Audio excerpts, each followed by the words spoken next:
videoaula de hoje é mais uma videoaula sobre psicopatologia.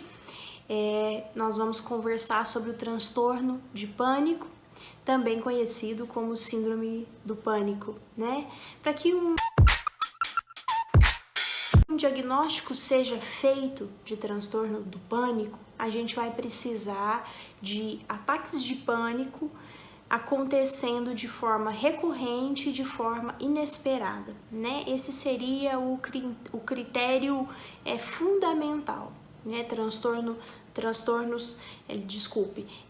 Crises de pânico acontecendo de forma recorrente e de forma inesperada. Recorrente, Gabi, o que isso significa, né? Com alguma frequência. Não pode ser de forma isolada. E isolada que eu tô chamando seria, aconteceu em 2015, depois aconteceu em 2017, depois aconteceu em 2020, né? Um ataque de pânico aí, então ao todo 3 ataques de pânico ao longo desses anos. Não, preciso ter uma certa frequência de forma que a vida desse sujeito ela vai sendo então prejudicada e às vezes uma comorbidade marcante, né, com o transtorno de pânico é a depressão, porque vai acontecendo um entristecimento, né, vai acontecendo um rebaixamento de humor. Então, uma primeira coisa, você precisa identificar. Crises de ansiedade acontecem, né? Mas elas então acontecem de uma forma às vezes diferente, né? Disso que eu tô te contando aqui, que tem uma frequência, né? E não tem um objeto em específico, né? Um objeto em específico. Eu posso até, em alguns casos, começar a falar e começar a identificar essa frequência. Então, eu posso, em alguns casos, falar de alguns ataques de pânico que acontece de uma forma mais esperada, né? Porque, por exemplo, eu sei que, terminei um casamento e aí eu vou me encontrar, vou passar por um momento delicado, então começo a me antecipar de uma forma que aquilo parece que já se torna esperado dentro da rotina e dentro do contexto daquele cliente. Mas diferentemente da fobia, né, depois posso fazer um vídeo sobre fobia, diferentemente da fobia, na fobia você tem um disparador, né, você tem um objeto e diante daquele objeto o cliente então manifesta, né, um ataque de pânico, diante de um objeto em específico. No transtorno de pânico, não, né? Essa ansiedade, ela vai ser canalizada, mas ela não tem ali um disparador único, um objeto único, né? Que causa aquele mal-estar.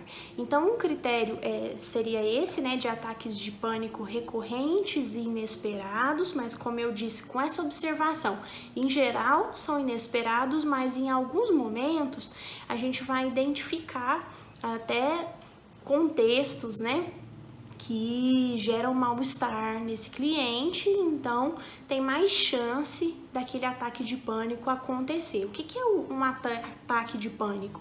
Né? É um ataque de pavor, né? De pavor e a sensação é uma sensação de morte. O cliente então vai manifestar sintomas como asfixia, né, falta de ar, dor no peito, intensa dor no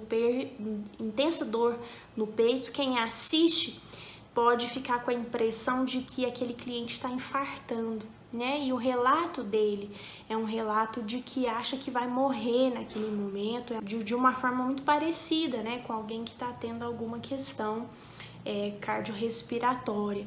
Então é muito comum que esses pacientes peçam para ir ao médico, para ir ao pronto-socorro, né? Às vezes a gente vê que em algumas histórias o pronto-socorro não está preparado, então despreza aquele paciente, né?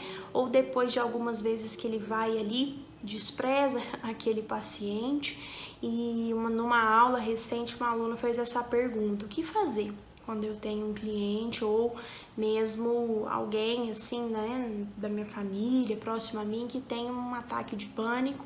O que fazer?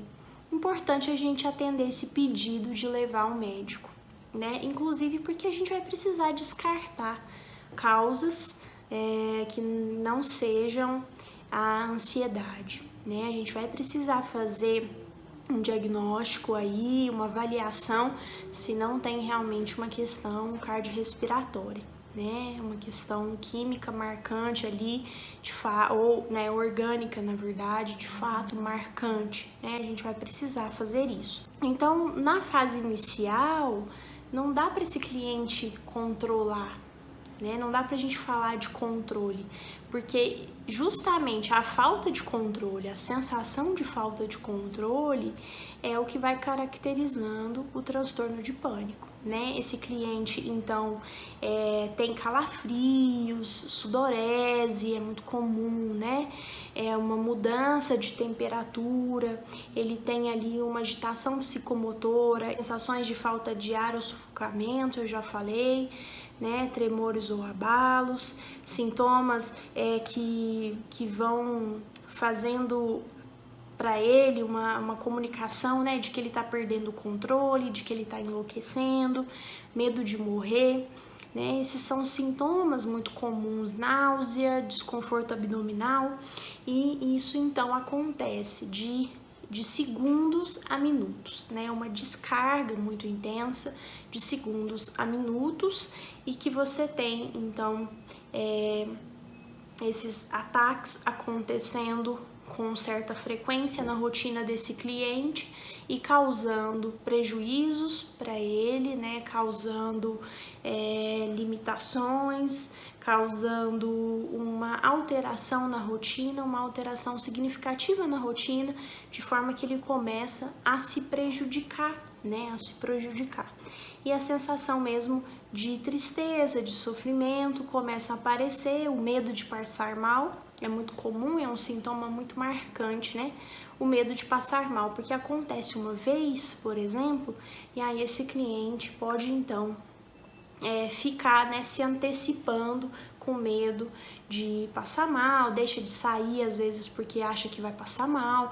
Então, até mesmo o acompanhamento terapêutico é uma estratégia que eu trabalho na clínica, né, e com supervisão, com orientação, uma estratégia muito bem-vinda nesses casos, porque você tem uma mediação, né, você tem um acompanhar ali, mas você tem uma possibilidade de gerar naquele cliente mais tranquilidade para esses enfrentamentos e mais tranquilidade para momentos como esse, né? Então, a medicação é muito bem-vinda, isso acontece de uma forma pontual, né? Até a gente conseguir cuidar disso que está precipitado, cuidar disso que está derramado, cuidar disso que está causando tanto sofrimento, como eu disse, tem um pano de fundo, né? Tem de fato, a expressão que me vem é um pano de fundo, que é, então, a ansiedade, tá bom? Um beijão em todo mundo, deixa suas dúvidas aqui, por favor, e a gente se vê no próximo vídeo. Tchau, tchau! Satisfação pelo clique, fique à vontade, critique, não é tão só corrente. Tamo aguardando o convite.